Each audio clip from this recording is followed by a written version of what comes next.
So friends, in this latter part of the discussion, Dr. Richa Bajaj will take up specific questions about the poems that the W.E. wrote in his long career, in the beginning as well as in his mature phase. The word is used by Dr. Richa Bajaj, and she'll be perhaps talking more about this mature phase when his poetry also attained a kind of intellectual adulthood. So without wasting any effort and time, let me request Dr. Richa Bajaj to come over to the poems that she likes written by W.E. Yeats, and why so. So, I am going to pick up for analysis the poems The Second Coming to begin with.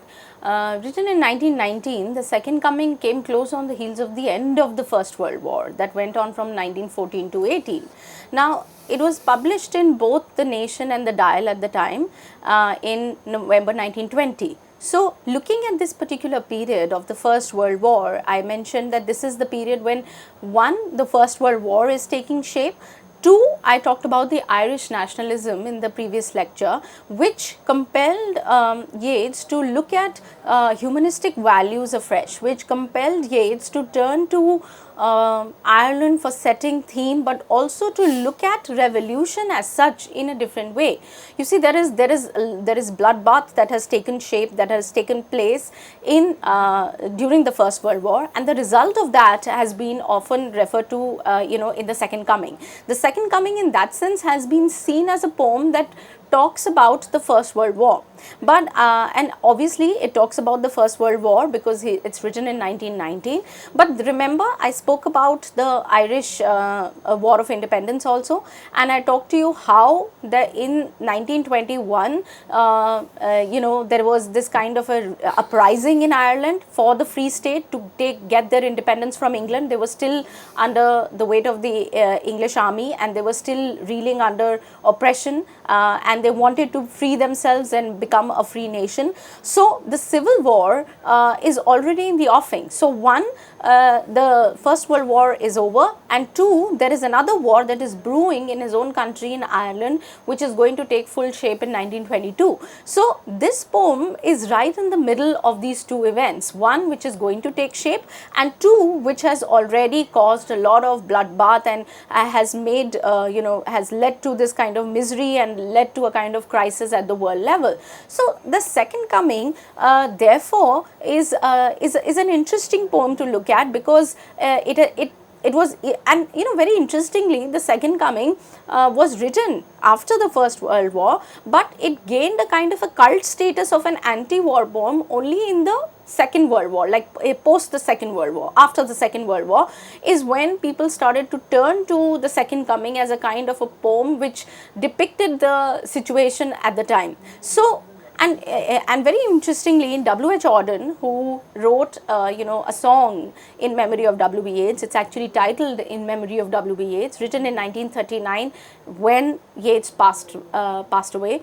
It is at this time that Auden wrote in that poem, and I quote, that the words of a dead man are modified in the guts of the living, unquote. That the words of a dead man are modified in the guts of the living, suggesting that Yeats was a prophetic poet, suggesting that what he wrote in 1919 still resonates in 1939 when a Second World War is already begun, so when the Second World War is taking shape, it's like a beast that is taking shape. So the Second Coming at one level is a poem really that projects a sense of horror and a sense of apocalypse during a period of crisis, and the poet confronts chaos and dread, and he's accompanied with a sense of helplessness, etc. This phase of anarchy is actually captured in the first, the stanza that I'd like to read out here. Turning and turning in the widening gyre, the falcon cannot hear the falconer. Things fall apart, the center cannot hold. Mere anarchy is loosed upon the world. Now, if you notice these phrases, they've all obviously become quotable phrases now, and often, in fact, Things Fall Apart is the title of a novel also by Achebe. So this has become a kind of the most like the famous lines of in the poem. But once you turn to this poem as a kind of anarchy and a sense of things fall apart and center cannot hold, you get a sense of horror, and you get a sense of an apocalypse that I was mentioning, and a sense of anarchy is created in these lines, leading to the following lines where he talks about, and I quote, "The blood dim tide is loosed, and everywhere the ceremony of innocence is drowned. The best lack all conviction, while the worst are full of passionate intensity." Unquote. How would you respond to them? No, I'm definitely struck by innocence on one side and passionate intensity on the other. Right. Innocence is at that time being threatened by the passionate. Right. And he's able to critique the First World War from the point of view of senseless destruction. And nothing good is happening, and now it calls for a kind of intervention by some force which will come from outside. Right, right. So in that sense, what I'm, we were discussing how he finds hope in the middle of despair. Now, this poem, because it is so symbolic also in nature, it doesn't necessarily, give you a sense of hope, but it doesn't also leave you in a sense of despair, because if one, this to me, seems to be associated with creation. The world was created, and all those things, that myth of creation. But then finally, Christ, who was supposed to symbolize innocence, now will once again appear. But this time he will not be innocent, and he will not talk of innocence. He will talk about destruction. He will assume the role of a sphinx, which is pitiless. right. That gaze is pitiless. So the world has come to an end, and new world will be born out of it. So your initial idea that the positive ending will be necessitated by the senseless destruction is now given a concrete form in this poem. Right. So in a way, when he sees that the center can't hold and there is anarchy, and so what I meant was that at one level the poem actually is seen as a poem about horror and destruction and apocalypse and crisis and chaos and dread, etc. Often people have mentioned that this is also the result of, for instance, the Russian Revolution. How do we forget that? But again, if we look at this poem from that point of view, there is again a kind of a new world that is being built out of that world. So could Yeats be talking about the Russian Revolution and the result of that, because it is chaos at the time, but there is hope of a new world. Because out of this destruction, Christ will be coming again, and he'll be reborn. He's moving inexorably towards Bethlehem to be born. So Christ will now take care of the entire thing, and he's a very powerful figure in the Bible, and he will completely decimate all the inequalities, and the Russian Revolution seems to be the immediate trigger, and then socialism will be born, and in the form of humanism, in the form of love, in the form of a newfound innocence. That's how I interpret. Okay. Yes, because this poem is not. I think. It is erroneous to look at this poem only from the point of view of death and destruction caused by the First World War, because the stanza that follows really creates that problem for us. And so at another level, this poem actually refers to transformations in society that may be both desirable and terrifying at the same time. It may look terrifying at the moment, but they may give rise to that which we desire, but we cannot see today. So it visualizes a new world order at the same time, in the moment, which is in the moment of becoming, and in the moment of becoming, it may be it may be terrifying. So, and this this becomes clear when you look at this the stanza that follows, because if you are taking that line of horror and apocalypse of the First World War, then the first stanza fits the bill perfectly. But what do you do with the next one? Because the next one completely overturns the first, right? Because the second one begins with, surely some revelation is at hand. So clearly he's beginning to use very positive words. The first one had words like ceremony of innocence is drawn, the best lack all conviction, there is blood dim tide, referring to violence, of course. The first one talked about things falling apart and anarchy, etc. The second now moves towards words such as revelation, the second coming, etc. Right? So the idea that surely some revelation is at hand, surely the second coming is at hand, which means Christ is on his way to rescue the world. So there is a sense of the return of Christ. There is the sense of kind of epiphany that is there in Revelation. That's the right word, yes. There is a sense of epiphany in Revelation that something new is going to be born out of this terrifying circumstance. And the second coming, hardly are those words out. He says, when a vast image of Spiritus Mundi troubles my sight. Again, the spirit of the age calls for something that requires, that wants something, that compels a new beginning.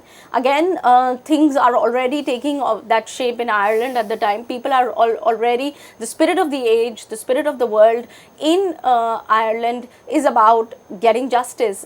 The spirit of the age is about freedom from British rule, right? So this vast image of Spiritus Mundi that he refers to, he says it troubles my sight somewhere in the sands. And here the new symbol emerges, the new image emerges, and he's very strong with symbols. So look at the kind of figure that he creates for us now. It's not a Christ-like figure, right? It's not the Christ who's who's going to sacrifice anything. It's the Christ who is who's more like a beast here. So somewhere in the sands of the desert, a shape with the lion body and the head of a man, a gaze blank and pitiless as the sun, is moving its slow thighs, while all about it real shadows of the indignant desert birds. So that's the image. Now is it time that he's referring to? Time with its slow thighs, that it's how time moves. We don't see time moving. Things remain the same, but things are never the same. They are so fast you only can't see it. So there is a beast, there is a figure with a lion body and the head of a man. Again, why lion body? He's referring to strength. He's referring to a kind of immense strength that he's referring to in humankind's effort, right? And the head of a man. Again, you mentioned very rightly the Sphinx, but the Sphinx has the head of, in Greek mythology, has the head of a woman, but the body of a lion. So he's referring to this kind of a mythical beast, or a kind of a legend, or you could say a supernatural figure that is going to take shape. Now, is it really a person? Is it really time that he's referring to, or an idea, or a society that one can? I think the idea of human intervention, trying to intervene in the affairs and setting things right, as Hamlet would say, was I born to set things right? Okay, so it's a disjointed world, right? And this Sphinx-like figure, this will set it right. But then he the way he describes this figure, like the darkness drops again. But now I know the 20 centuries of stony sleep were vexed to nightmare by a rocking cradle. Yes. Rocking cradle is Christ being born, right, after 20 centuries. Yeah, so 20th century, that's also the reference to the 20th century, the return of Christ. Right. And what rough beast, its hour come round at last, slouches towards Bethlehem to be born. He'll be born again, and yes, this time he'll set things right. He means business, that's right, what they say. There is actually, I'm reminded of the lines of Faiz here, वो वक्त करीब आ पहुंचा है जब तख्त गिराए जाएंगे और ताज उछाले जाएंगे. It's that kind of a thing. Right. And the two poets are contemporary. W.B. Yeats, of course, is mature and senior, but very soon Faiz in the 1930s and 40s would write this kind of a thing. So in a way, the fact that return of Christ could be seen as, the second coming is also seen as the day of judgment. Yes. The day when Christ will come back to judge humanity and take stock of the situation at the end of the world. So in a way, it is the end of the world, but at the end of the world which is caused by human destruction, by human, as you said, senseless wars, and Christ is going to intervene and judge humanity for all the wrongs that it has done and lead the world in into a newer space. So, and the Jaya becomes a kind of a powerful symbol in the poem of the cyclical nature of time. Again, Yeats believed in endings leading to, as I said, new beginnings, and his poems in the collection A Vision, which was published in 1937, again very close to his death, the last phase of his writing, they stand testimony to this sort of I said, this kind of cyclical nature of time. By cyclical nature, we often refer to it as we pitch cyclical nature of time against linear nature of time, which means that things are not progressing, but things are returning to the state. I think what Yeats interprets the gyre or the cyclical nature is to suggest that endings lead to new beginnings. That one phase leads to and also mark that the gyre is widening. Right. It might not be moving in one single direction. Right. It's ever widening gyre. Right. So it's becoming more and more inclusive. Right. It is widening in the sense that, again, very importantly, as you mentioned, the gyre is widening. This is also the larger stance that Yeats begins to take, in his later phase of his poetry, which is very philosophical, as I mentioned, because there he is trying to connect the personal with the cosmic. The more so, if you look at the gyre, then it's your personal life which gets connected to the universal experience and the cosmic world that you are a part of. So the widening gyre also is a kind of a zoom in to zoom out in that sense, if I were to use our terminology. So I think therefore this poem leads is open to a lot of interpretation, and the Spiritus Mundi, also the world spirit, may refer to the collective memory of the human civilization also, that has witnessed the world wars, that has witnessed the bloodbath, and has not been able to bring about a sense of order. So the spirit of the age is also moving things in a particular direction. I think that's how I'd like to interpret this particular poem of In the middle of the discussion, may I suggest that you also talk about W. Yeats as a love poet, because he is writing regularly about love. And particularly in the case of Maud he is talking about love, but again as a kind of a love that remains a kind of incomplete business, much like a lot of his poetry of the unfinished man in that sense, because he believes that there is a sense of constant yearning because of the inability of the poet to get in touch or find completion or find fulfillment through the love experience. In fact, these are more poems of, I think, dejection and the kind of a poet's suffering of love than the love experience as a moment of fulfillment. And that love experience actually takes him back to his own self, where he talks about, for instance, in the dialogue of self and soul, where he is again back to the self and the soul, the self's desires for the world and the self's inability to find union with the beloved, and therefore the return to the soul. I think the suffering of the individual, when we speak of Yeats, for instance, as a modernist poet, I think they are there more so in the love experience, those poems where he's also dealing with the suffering of the self, because it is the suffering of the self that brings Yeats closer to the modernist concern. And the moment he turns away from those poems, he's turned to either philosophy or nationalism and poems of that variety. So that's how I see his love experience and the poems that he's written for Maud. For instance, writing his poems about his daughter as well, again another personal experience and a prayer for his daughter. Again, the prayer is a kind of a way through which he visualizes a kind of a completion of the human relationship, because whatever said and done in Yeats' poetry, also you find the inability or the suffering in human relationship. It's not a sort of, because perhaps at the moment, at that time, this kind of human relationships are not entirely fulfilling. They remain a kind of a sore point for the poet, just as they remain a sore point for several other modernist poets. So I think these personal relationships, when Yeats talks about these personal relationships and about the love experience, then I think he turns towards the self, and when he turns towards philosophical poems, then he turns towards the soul. How would you look at his love poems? You see, he is definitely trying to transcend the immediate surroundings, and he would like to enter a world which is of romance, of course, but where romance has become more and more crystallized. And there he talks of, as you rightly said, the human associations, the human experiences with one person and the other, and finding a solace there. and at the same time, through love, he is able to talk about death, because love will finally, become weak, and the person who was young would become old. And among school children, for instance, he realizes that a young girl of 5 or 6 in front of him, and he's a school inspector, and that face of the girl reminds him of what gone. So that kind of getting out of the immediate experience and going into a world where love dominates, love reigns. That's the kind of poet that Yeats is.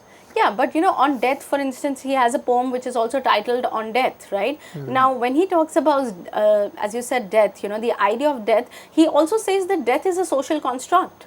It is constructed by human beings. Like, for instance, I'll read out the section. He says in this poem on death, he says, "Nor dread nor hope attend a dying animal.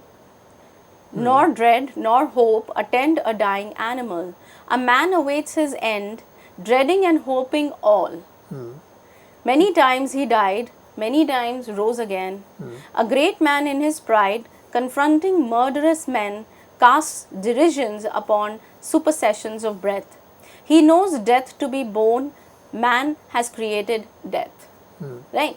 So, unquote. The idea that man has created death, the idea of death, there is no hope or despair or dreading for the dying animal. It is man who awaits his end, hoping and dreading at the same time. And in this event of hoping and dreading, he has died many times and risen to live again.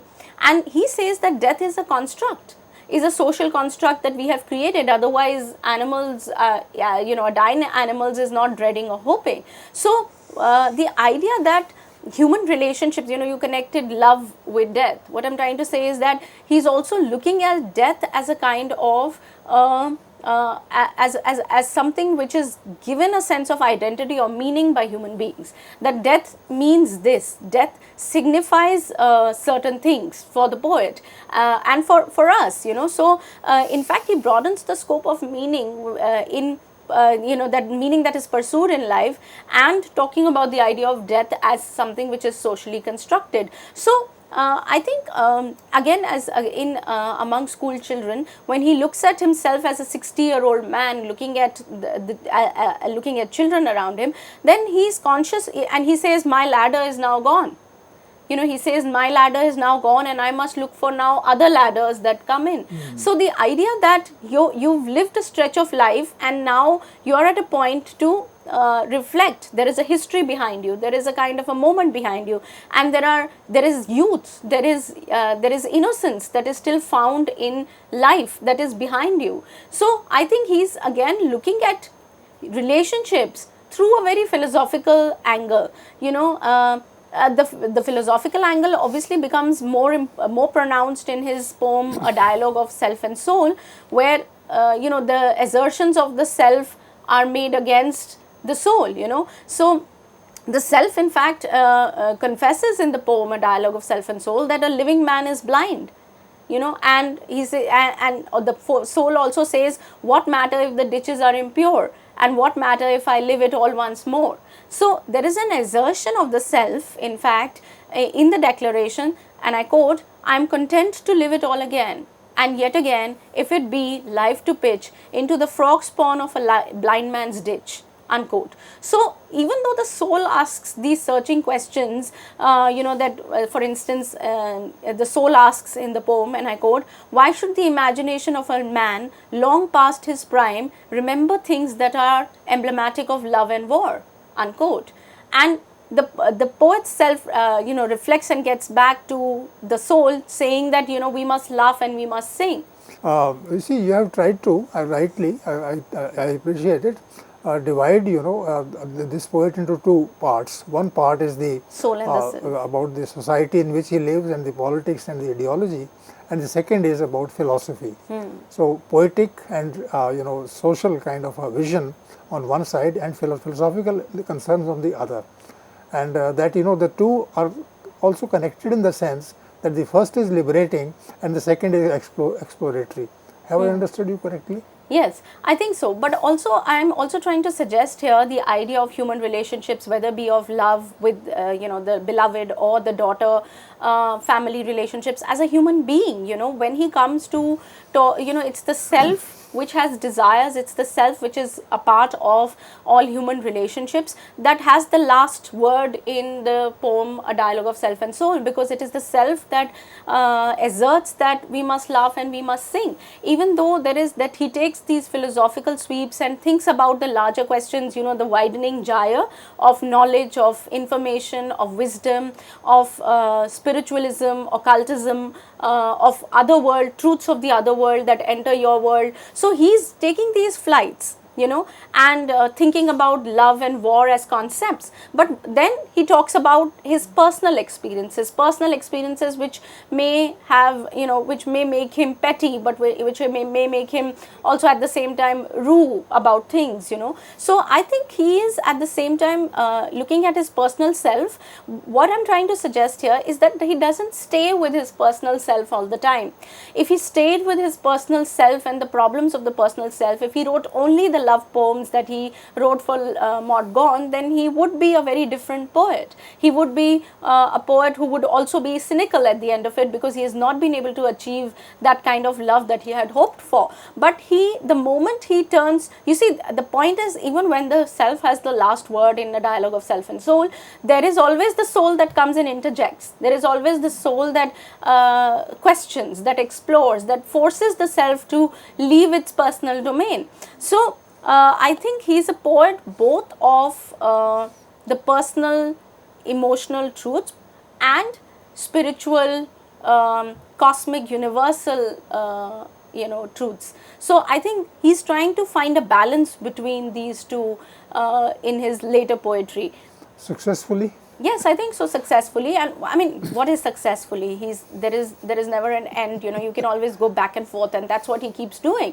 But what it does for his poetry is that it keeps the poetry alive. It keeps the poetry in the throes of things. There is no finality. It is open ended. Like, I mean, this debate between the self and the soul could go on. Just because the poet decided to end with the self, you can say that, oh, he's with the self more than he's with the soul. But you can't forget the fact that the soul keeps coming in the poem to poke the self and ask the self to come out of its personal, frivolities, maybe, right?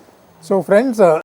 Richa Bajaj has concluded more or less the argument that poetry has to live, and poetry has to always take us forward, even though there are beginnings and endings in it, and yet it lives on. So this is the kind of message that W.B. Yeats's poetry extends to us, and it's a message that is very precious for us. I hope you have liked the lecture, liked the discussion that Dr.